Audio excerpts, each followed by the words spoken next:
And welcome. Tonight is the third in our series of lectures. We've looked at how to build bridges from natural science to spiritual science. We've begun with the questions of physics and chemistry, and the questions of epistemology. We then have been looking at genetics and questions of causality.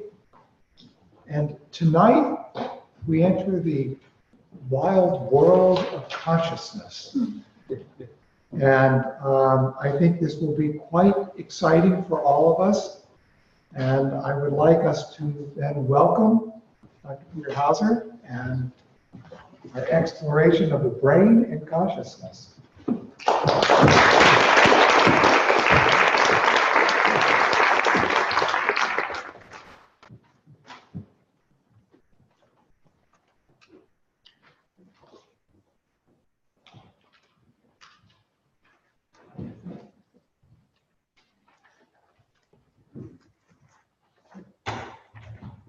Dear colleagues and friends, does the brain cause consciousness? A way out of neurobiology's erroneous doctrine. That's what I'm going to talk about. Does the brain cause consciousness?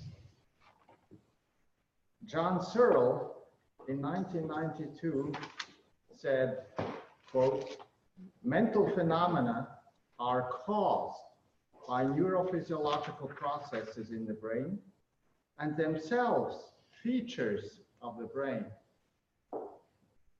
Gerhard Roth, an eminent neuroscientist in Germany, claims that the human spirit is a physical state because its occurrence is necessarily connected to physical laws and, in the narrower sense, to chemical and physical ones. Paul Churchland writes in his book, The Engine of Reason, the brain as the engine of reason, there is no self. There is no self. Michael Gazzaniga writes, the human eye is an illusion. Wolf Singer, another eminent neuroscientist in Germany, says, we are determined by cerebral circuits. We should stop talking of freedom. So this is just to name a few leading German and American neuroscientists for whom the brain causes consciousness. And the human mind is nothing, is not a reality. And this depicts the still dominating view in contemporary science as far as the relation between brain and thinking and brain and consciousness, more generally spoken, is concerned. But let's now look at this view, the brain causes consciousness, from the very viewpoint from which actually these sciences also take their departure, from the premises of science, of natural science altogether, and also of neuroscience. And let's ask, is the statement, the brain causes consciousness, scientifically correct? That's the question. The insight as to what is scientifically correct has to be gained with the science of knowing, the science of science, which is epistemology. So, to make it short, a scientific statement needs to be consistently based on, first, observable empirical facts, and second, consistent logical reasoning. This does not only follow from Rudolf Steiner's epistemology, but is a matter of course and valid in neuroscience as well. So on this basis, I would like to outline 6 reasons tonight why the statement, the brain causes consciousness, is not scientifically correct. First reason, where is the observable evidence for the brain's causing consciousness or thinking? Sure, we have ample observable factual evidence that specific brain functions are necessary, even indispensable, for corresponding consciousness functions. That is clear enough. I don't think we have to go into detail.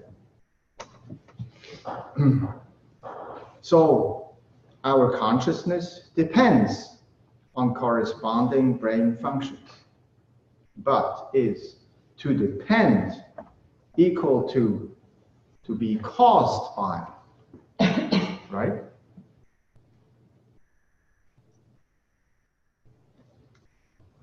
Can one honestly state, on the basis of observable evidence, that specific brain functions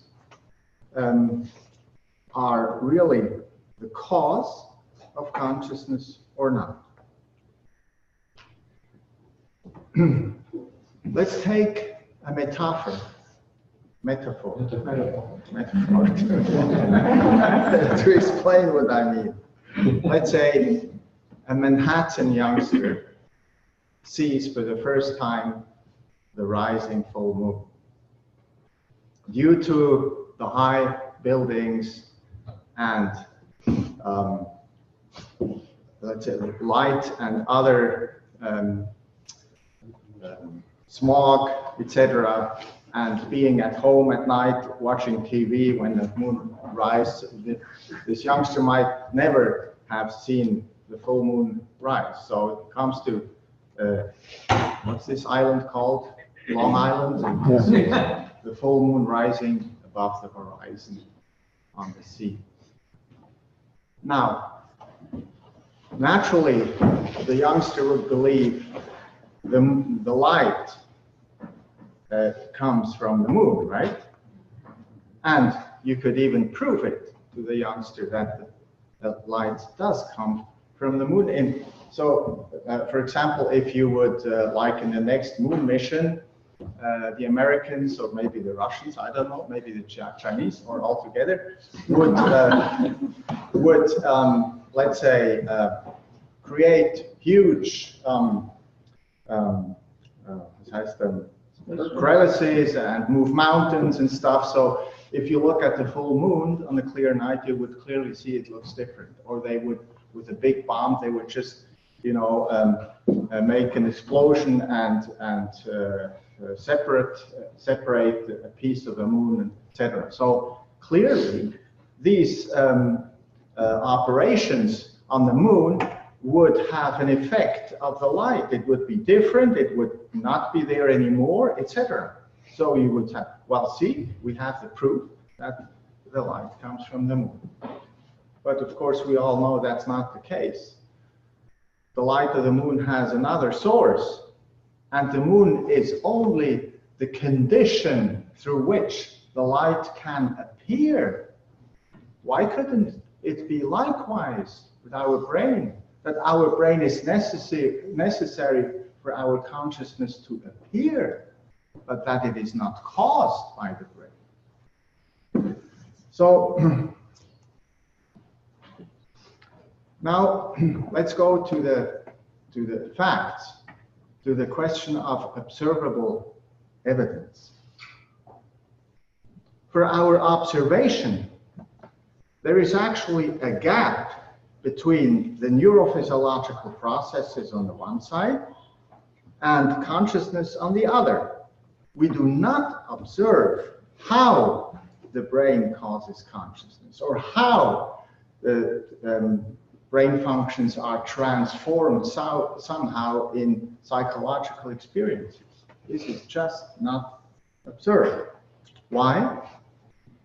Because these are two distinctly different fields of observation. One being an external observation. The anatomist and physiologist, neuroscientist observe the brains and its functions just as a natural scientific element in an outer brain. Whereas the psychological experiences are inwardly perceived perceptions. That's something different. We have to distinguish between physical or physiological phenomena on the one side and psychological phenomena on the other. The second one that we call sometimes first-person experiences that we only can gain by insight, by introspection, whereas the other ones are called third-person experiences where we have objects outside ourselves. And that's completely different as far as the quality of these experiences are concerned. And there is absolutely no transition between the two in our normal consciousness. This is the famous explanatory gap, which Joseph Levine has already formulated in 1983. An explanatory gap, which actually is an observational gap. We do not observe, and therefore we cannot explain. So the explanatory part is the second part, but we actually do not observe. There is really an abyss between the two. And David Chalmers goes so far as to say this explanatory gap is the, quote, hard problem of consciousness, which will never be answered or solved for principal reasons, right? So that's actually what the fact is, this gap between. And therefore, it is really astounding that neuroscientists continue to say the brain causes consciousness when there is absolutely no observable evidence for that causation. It's just not observed. The only thing you can observe is that the brain is a condition for consciousness to appear. So this explanatory gap is the first reason why the statement, the brain causes consciousness, not scientifically correct. It lacks this observational part. Second reason, this is related to the first. It's actually a variant of the first one, but taking a little different perspective. That's the phenomena of emergence. We have talked about that already in the first lecture, and we remember maybe Bertrand Heusser, where I read a quote that emergence is actually those phenomena, or the phenomena at higher levels of the hierarchically organized nature, which cannot be derived from phenomena, properties, and laws of lower levels. So they have their own qualities and their own laws, and this impossibility to derive the higher emergent qualities from the lower ones, that is actually a second reason why you just cannot state that the brain causes consciousness. It's scientifically incorrect.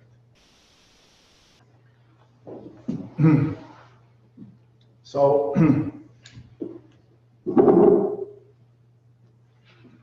that means the fact of emergence precludes any scientific correctness of the statement the brain causes consciousness.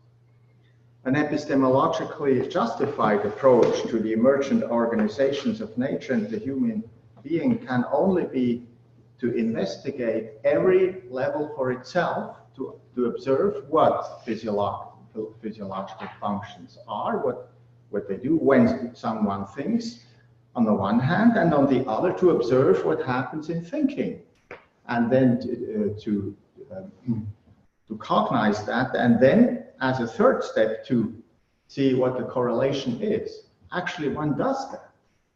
That's the way one works, actually, but one always keeps confounding the different levels and thinks one can explain a higher level from a lower level. That's just not possible. So, the third reason concerns ontology. So an application of what has just been said to the question of reality. Reality.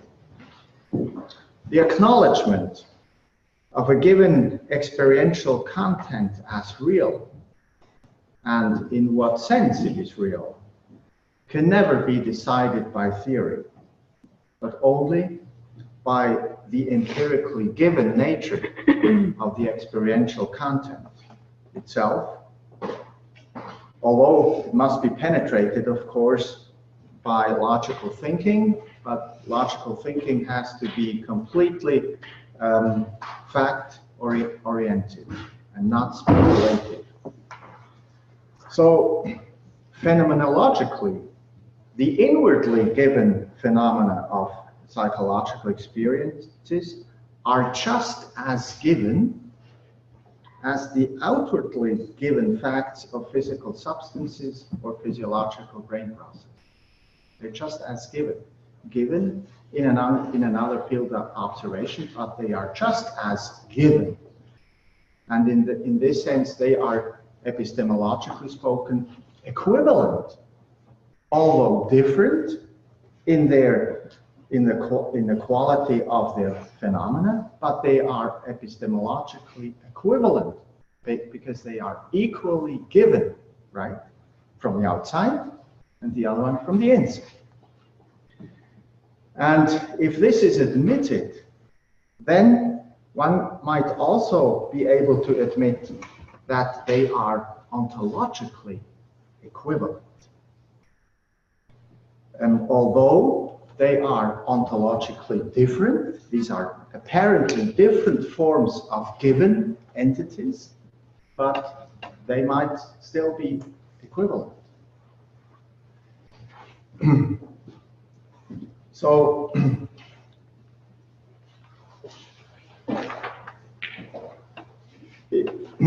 I would like to show you that one of these mentioned prominent neuro scientists actually, if he thinks this way too, and that he, and this is Wolf Singer, comes just through phenomenal,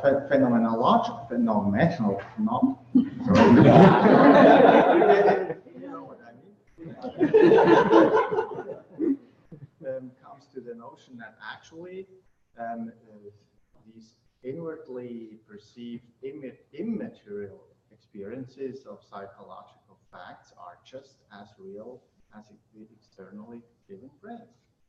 I would like to read you some passages. The first thing he says is that he even distinguishes between 4 different fields of observation, which we also know from anthroposophy and which also other thinkers have distinguished, such as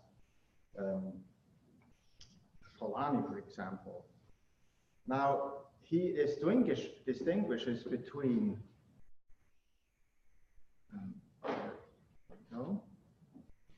he says, the subdivision of the world into the levels of the non-living matter, living organisms, and psychological and spiritual processes reflects the coexistence. The existence is in that word, of descriptive systems for distinct experiences. So what we distinctly experience as 4 levels of existence, that's what he describes purely from the phenomenological standpoint. So that's the first thing. Then he distinguishes between material and immaterial levels of this existence that we can observe. And he goes on saying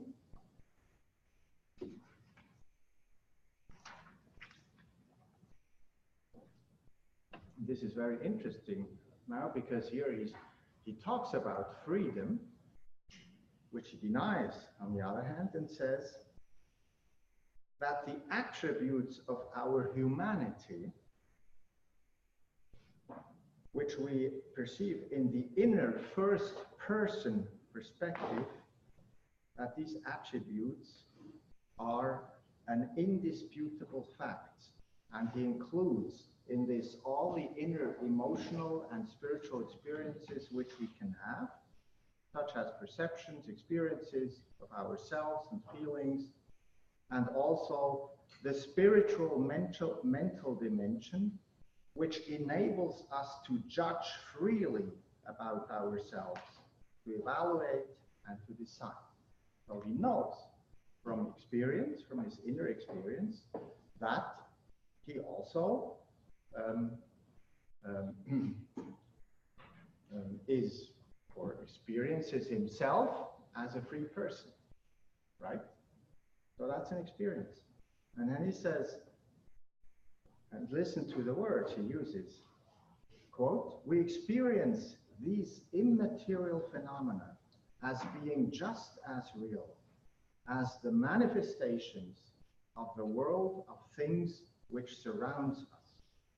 We experience the phenomena which we call spiritual or psychological or emotional as realities of an immaterial world of whose existence our personal experience, however, allows just as little doubt to arise as our sense perceptions allow of the existence of the material world." So, ontological equivalence. He experiences both as equally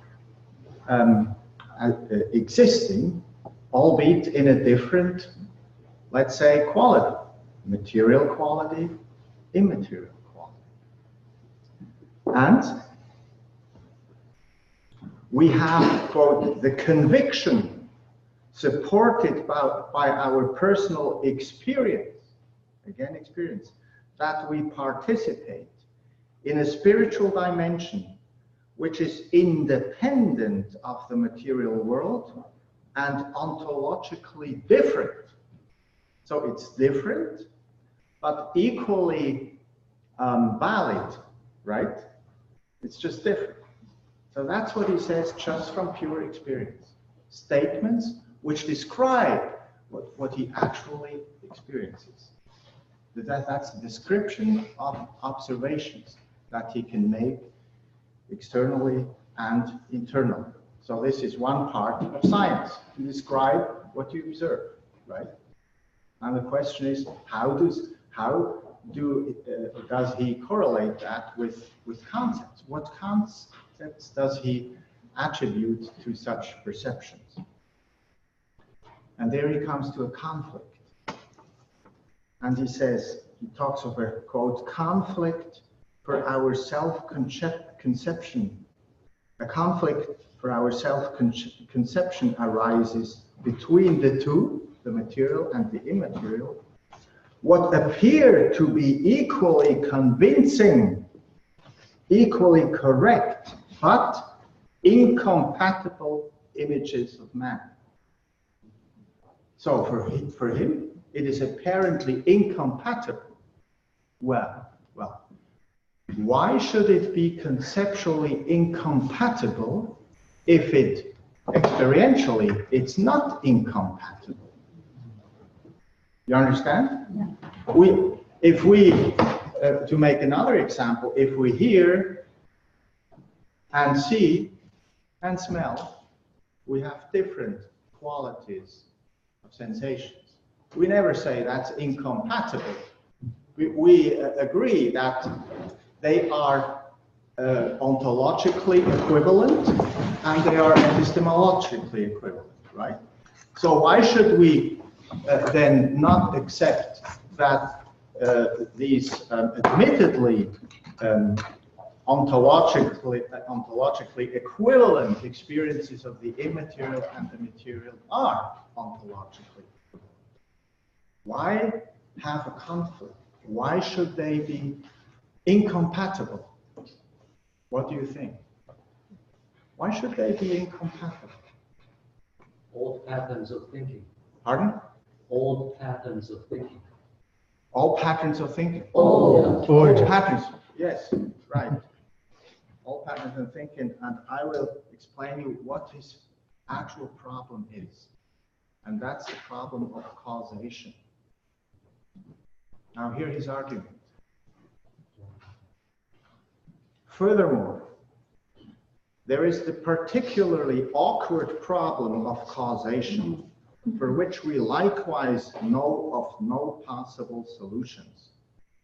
If this immaterial spiritual entity exists, which takes possession of us and gives us freedom and dignity, if that exists, how is this to interact with the material processes in our brain? Right? That's the actual problem. 4, it must influence the neural processes so that what the spirit thinks, plans, and decides in a free state, right, can also be carried out bodily. Interactions with the material realm require the exchange of energy. Now listen what he says. If the immaterial is to summon up energy in order to influence neuronal processes, then it must have access to energy. But if it possesses energy, then it cannot be immaterial and must be subject to the laws of nature.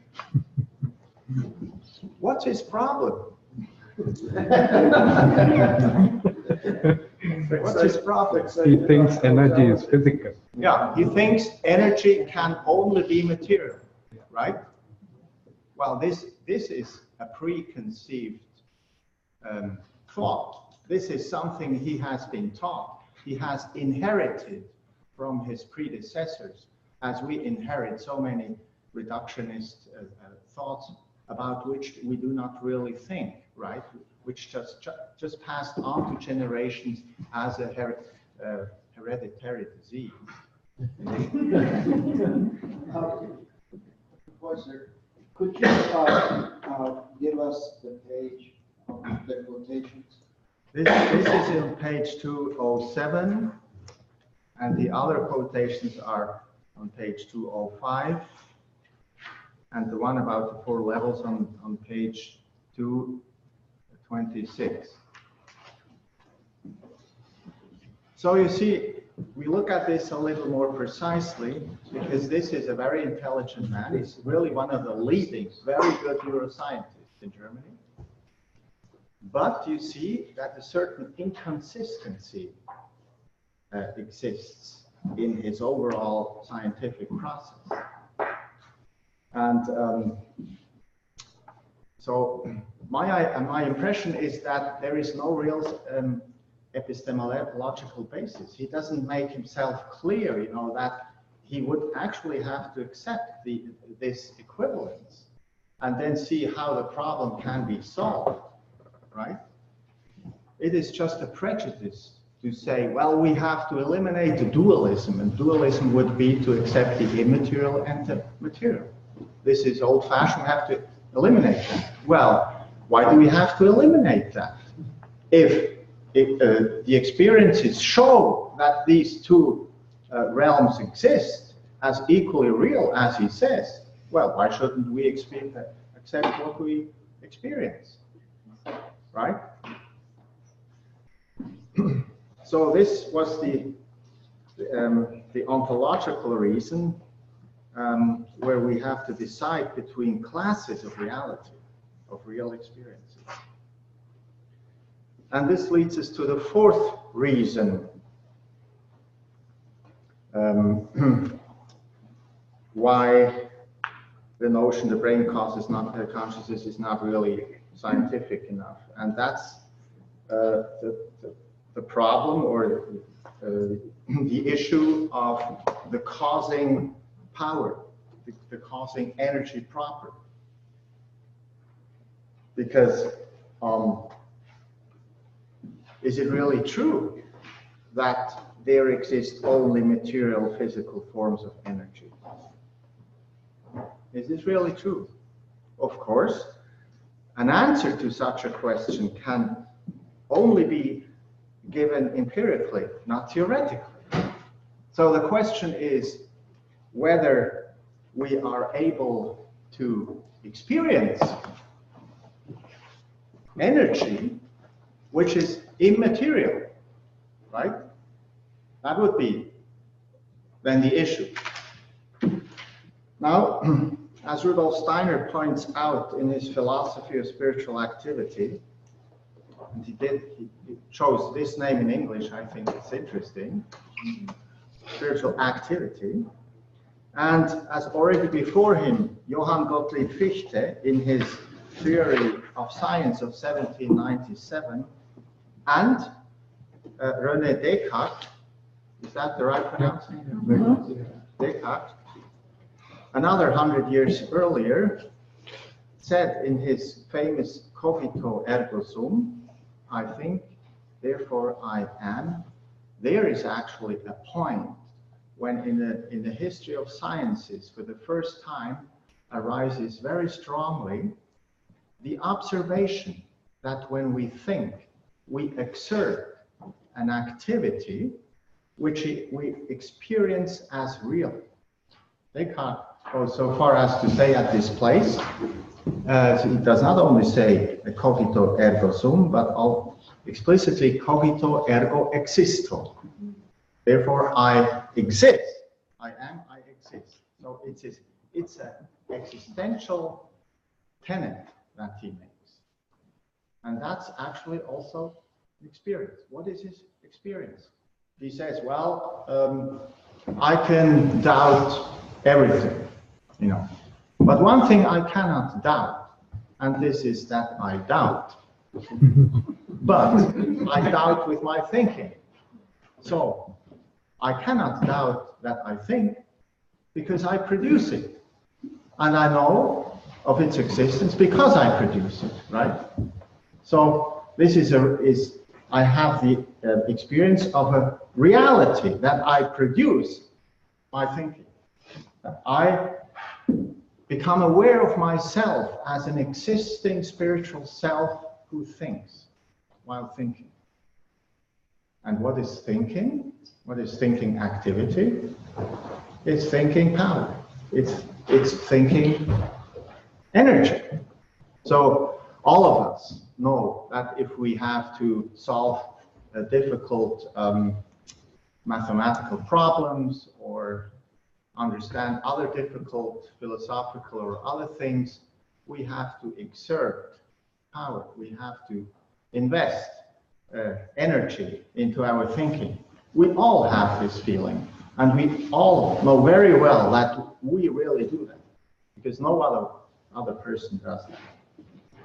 I remember when I was at school, I was not a very good mathematician, and I was sitting backmost row on the left side and had a colleague beside me who was much better in math. And so when we had tests and he got it quicker than I tried to look but I soon noticed that this doesn't help.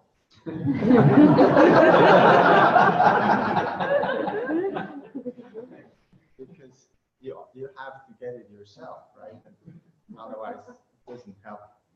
Nothing. So, and this is a matter of effort, and sometimes we don't want to exert such an effort, right? That's one reason why one doesn't think enough, because it's too arduous a task often, right? That's why we feel this force. So.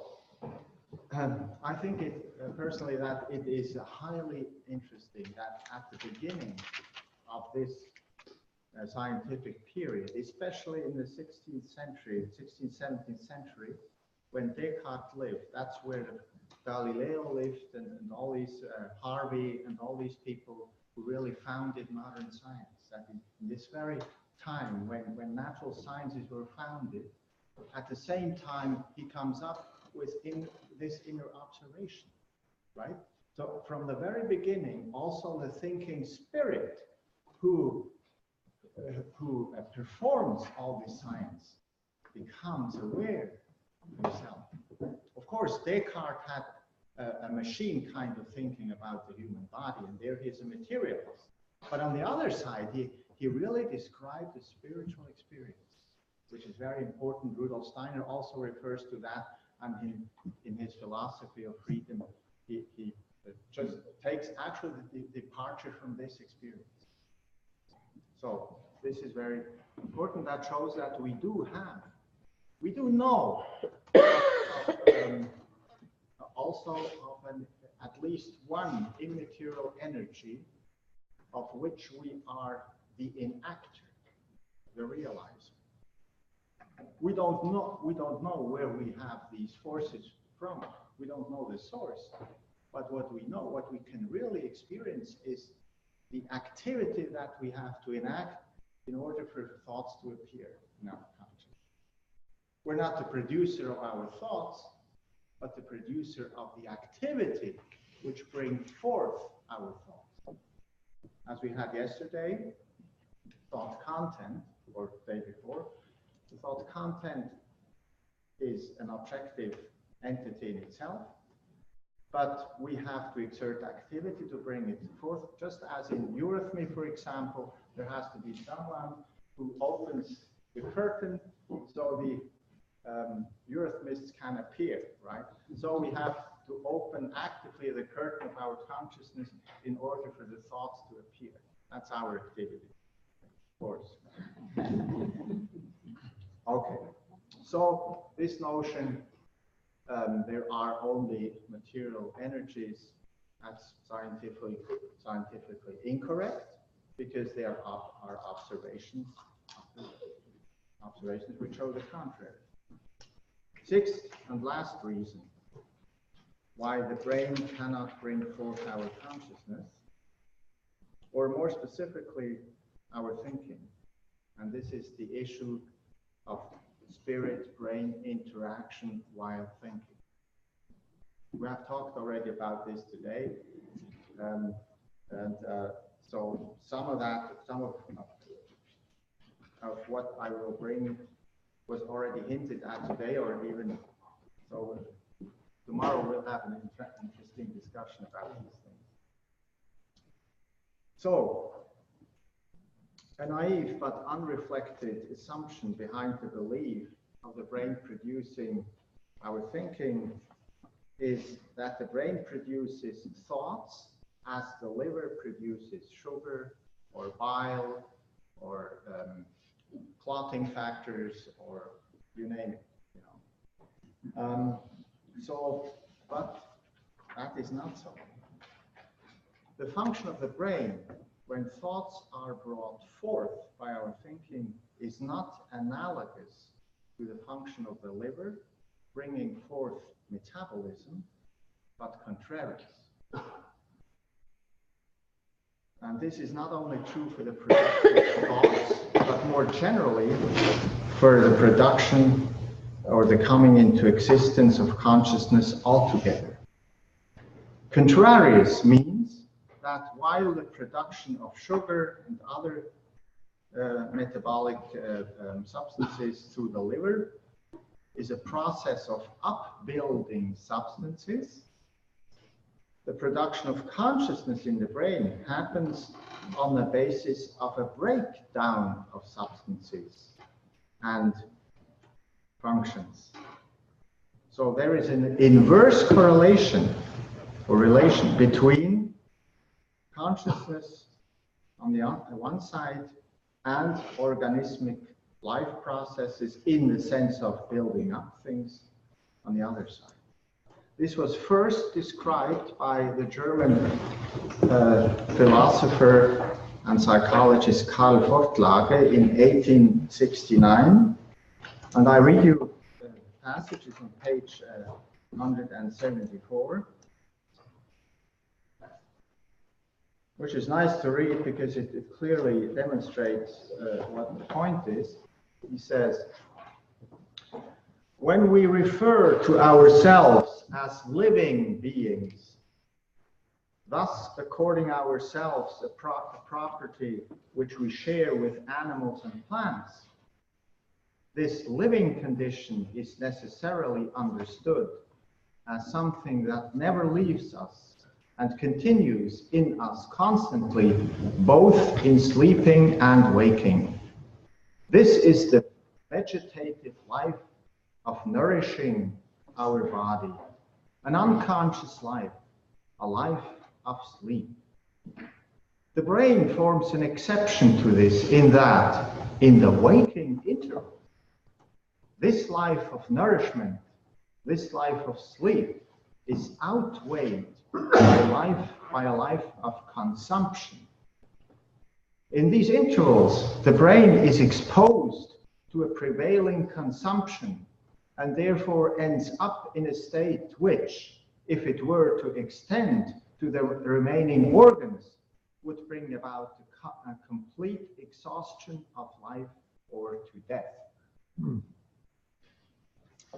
It's clear.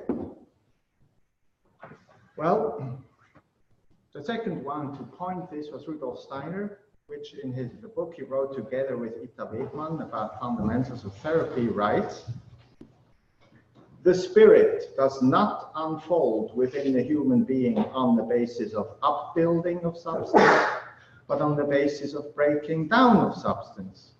Wherever the spirit is to be active in the human being, substance must withdraw from its activity. Conscious thinking does not happen in processes of formation and growth, but in processes of deformation and of withering away and dying. Now, these are statements given from the spiritual point, whereas Fortlage made that from the psychological and at that time, natural scientific point of view. Now let's look at possible evidence from the scientific, from our today's scientific, natural scientific point of view. The act of seeing, and that's a conscious act. When we see, we are conscious of what we see, right? The conscious act of seeing depends on the quick degradation of rhodopsin in the retina, which has to be regenerated through metabolic input in order to see anew.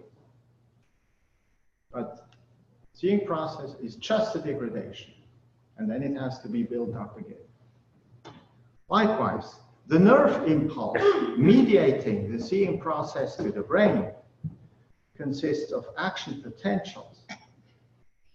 Now, this is actually a regulated breakdown of the previously built up membrane potential, which then expresses itself in electric activity because of the inflow and outflow of potassium and sodium ions and so on. I don't have to explain that now, but for this reason, it is an electrical impulse, right? But that is equivalent to a regulated breakdown. I say regulated because it's not chaotic, but it's regulated. Breakdown in the sense of what happens here. Here I quote Gerhard Roth, whom I have already quoted, where he says, the occurrence of an action potential is in fact free as the associated depolarization of the cell membrane occurs along the concentration gradient. And that means according to, let's say, physical processes, as it were, and only uses energy, we could also say consumes energy, which was produced previously when that was built up. In contrast, restoring the membrane resting potential of minus 70 millivolts after a burst of action potentials through the work of the sodium-potassium ion pump is energetically expensive. This is a metabolic process. So we have a metabolic process which is responsible for building up the membrane potential, which is then, let's say, at the disposal of consciousness, which makes it degrade, right? Without producing energy. It consumes the previously energy that has previously been, right? Let's go on. In the synapses,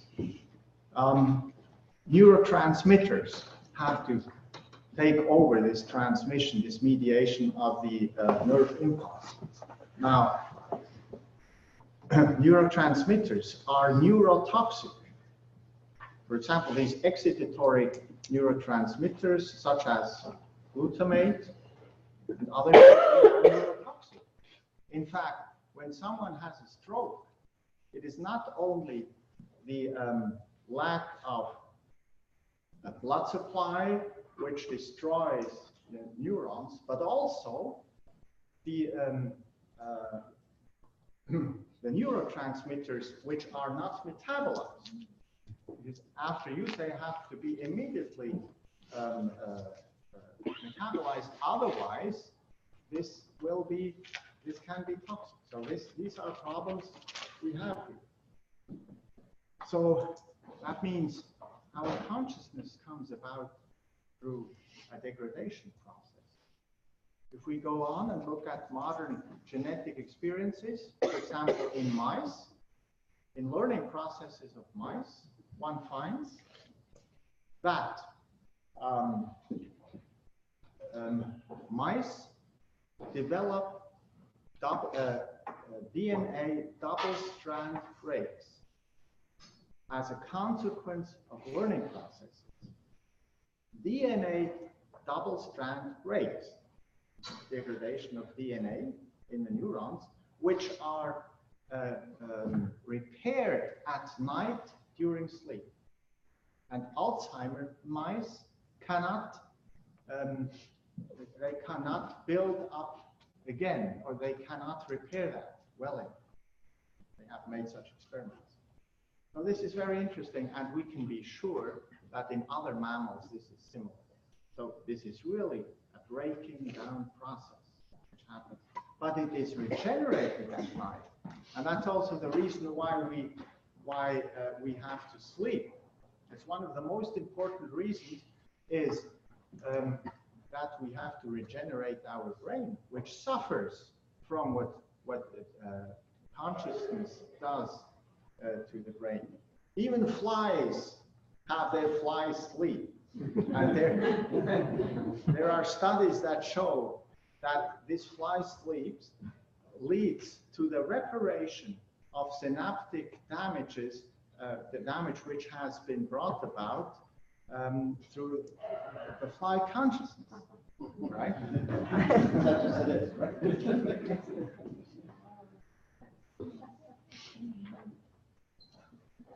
So we see there is really an antagonism between consciousness on the one side and upbuilding processes in the brain on the other side. So that means we do think with the brain, but actually not with the brain, but we think against the brain, right? We think against the brain. That's important. Of course, one might argue here, well, but if we make experiments with, consciousness processes and we measure what happens in the brain with brain imaging processes, then we cannot confirm what you just say here, because we have an intensive metabolism. Yes, we know that the brain, although weighing only about 2% of body weight, uses 20% of the the heart minute volume, the blood supply, and uses 50% of our sugar in our blood. So it's a tremendously metabolic active organ. And when we measure brain activity during thinking processes and want to see where is the brain active, we can make EEG experiments, right? Well, this is measuring electricity, but what is electricity? This is summoned up electricity in EEGs. This is, well, as we said, already a product of this degrading process. Similar it is with the magnetic processes, because magnetism and electricity go together. But there are other brain imaging techniques, such as functional MRA, which actually measure metabolic processes, the use of oxygen, so combustion processes. But what do they measure? They do not measure the correlate of the consciousness process as such, but the immediate reorganization, the immediate reaction to it. So all these functional imaging studies are actually, which are based on metabolic processes, actually measure a reaction which has to come immediately after this degradation took place, right? That's then, for example, the sodium potassium pump, which uses ATP and all this, right? These are the metabolic processes. So therefore we can see that, yes, modern neurophysiology actually confirms that there is, that consciousness and thinking are contrarious to the building up process in the brain. Well, so this then means, of course, that we, as I already said, that we actually think against the brain. So we could also say, if we think against the brain, then what happens in the brain while we think could be interpreted as being the traces of our spiritual activity, like the imprint in the snow, the traces when we walk through the snow.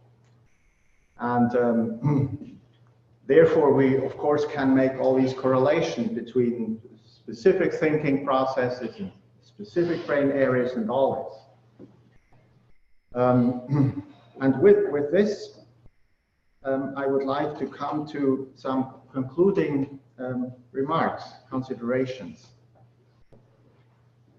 The fact of the just discussed brain degradation becomes all the more interesting if we relate it to the previously discussed experience of our thinking activity, which we experience as a reality, and where we experience ourselves as the agency which causes this activity, right? Because if our brain is not the cause of our thinking, which, as we have seen from different perspectives, is clearly isn't, but if, as we experience, our soul spiritual self is the cause, the effector of our thinking activity, and if the corollary of this thinking activity is a corresponding degradation of the brain, then something like an opposite of the reductionist stance of the brain causing consciousness and thinking might be true. Namely, that, as I already said, these corresponding brain processes are the neurobiological footprints of our spiritual thinking activity. That is, that our spiritual self, through its thinking activity, is a causative agency working into the brain and leaves its traces there. at least briefly, until they are repaired again. What then is the function of the brain if it does not cause our thinking, but only receive its traces, which in effect are nothing but damage, right? What is then the function of the brain? Well, we should not forget that the brain is, of course, a necessary, indispensable condition for our consciousness to appear. Hence also our thinking, for our thinking to appear, to become conscious. So apparently, after what we have discussed, it is these degradation processes, this damage, which is the condition for our thinking self to become conscious. But the thinking self itself is the agency which engraves these traces, which in turn enable it to become conscious. You understand? This is a little paradox. On the one hand, the thinking, if this, what I infer here is correct, then thinking is active. The consequence of that are degradation processes in the brain. But these degradation processes are the condition for which, based on which the thinking can appear, means can become conscious. Do you understand what I mean? And this is exactly what Rudolf Steiner said about this in his Philosophy of Spiritual Activity. It has been read already today, but I repeat that for those who haven't heard that today, where Steiner says in his Philosophy of Spiritual Activity, the essence that is active in thinking, in German it has das Wesen, which means the being, actually.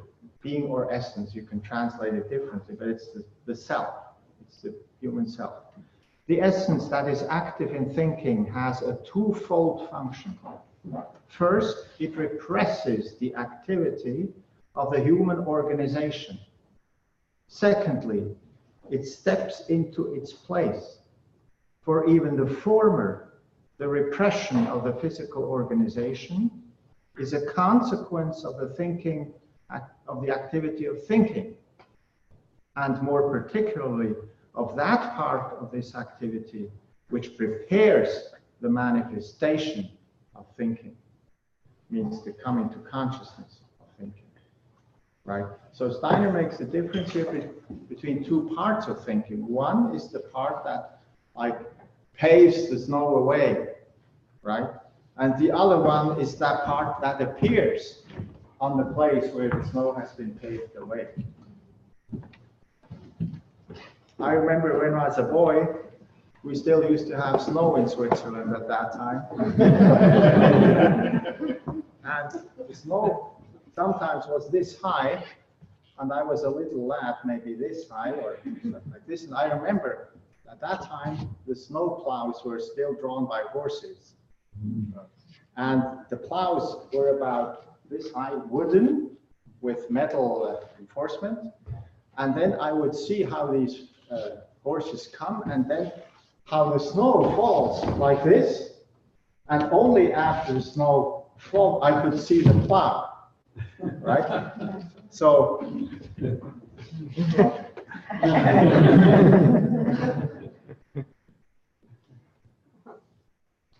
the I, the human self, is to be found within the thinking.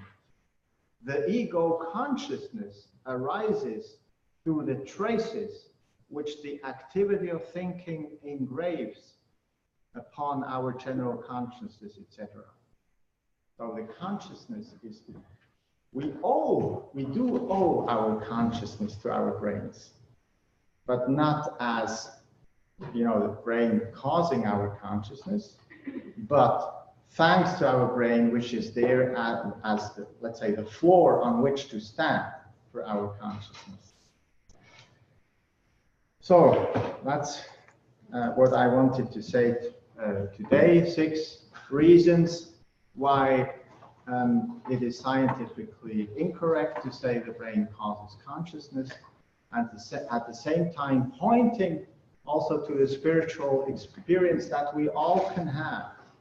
And we have just to have trust in, because we do know that we produce it ourselves. So the new thing would be in science to accept what we really experience, and then also to accept ourselves as an existing, freely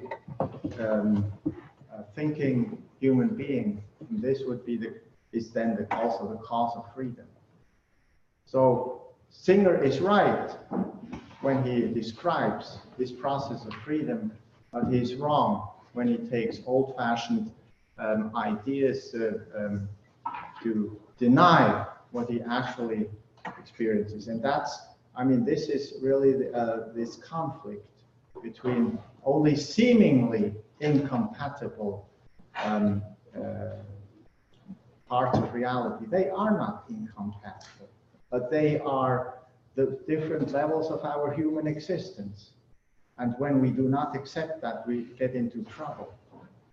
For example, and this is a moral consequence of what the materialistic notion can bring, in the book of Churchland, the reason,